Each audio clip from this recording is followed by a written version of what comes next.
Hi friends, చోరీ 2 Amazon ప్రైమ్లో release అయిన ఈ సినిమా ఎలా ఉందో ఇప్పుడు చూద్దాం. చోరీ 1 అమెజాన్ ప్రైమ్లోనే రిలీజ్ అయింది. చోరీ 1 ఎక్కడ ఆగిపోయిందో అక్కడి నుంచే ఈ సినిమా మొదలవుతుంది.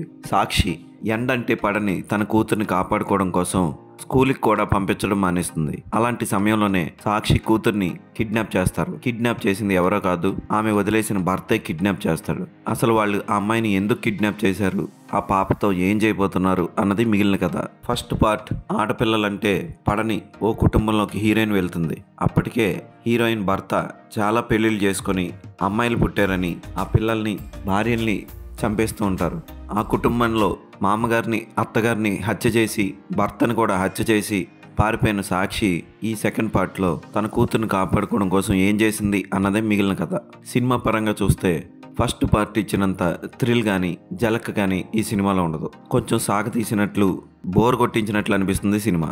ముఖ్యంగా టార్చ్ లైట్ వేసుకొని తన పిల్లను వెతుక్కుంటూ గదుల చుట్టూ తిరగడం, హీరోయిన్ నూతిలో పడితే చనిపోయిన ఆత్మలన్నీ వచ్చి హీరోయిన్ ఆశీర్వదించడం, ఇవేమీ అంత గొప్పగా అనిపించవు. సోహా అలీఖాన్ పోషించిన పాత్ర కూడా అంత గొప్పగా ఉండదు. ఈ సినిమా మీకు థ్రిల్స్ని చిల్స్ని అందించడంలో ఫెయిల్ అయిందని చెప్పొచ్చు. ఈ సినిమాలో స్పెషల్గా విజువల్ ఎఫెక్ట్స్ కానీ మేకప్ ఎఫెక్ట్స్ కానీ అంత గొప్పగా లేవు. ప్రొడక్షన్ కాస్ట్ కూడా చాలా తగ్గించుకుని తీసినట్లు తెలిసిపోతుంది ఈ సినిమా. బ్యాక్గ్రౌండ్ మ్యూజిక్ ఓకే అనిపిస్తుంది. కొత్తగా థ్రిల్ ఎక్స్పెక్ట్ చేసి ఈ సినిమాని చూస్తే మాత్రం మీకు అంత మజా రాదు. హిందీలోనే రిలీజ్ అయిన ఈ సినిమా ఇంకా తెలుగులో రిలీజ్ అవ్వలేదు.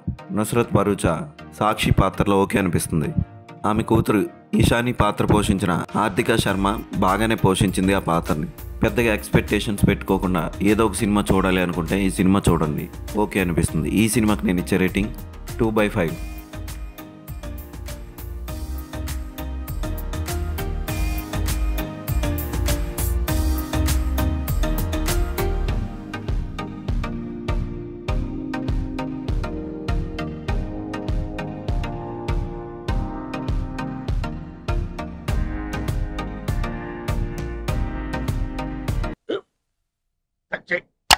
మన స్కూల్ బెంచ్ లాగా ఎంత గట్టిగా ఉందోరా.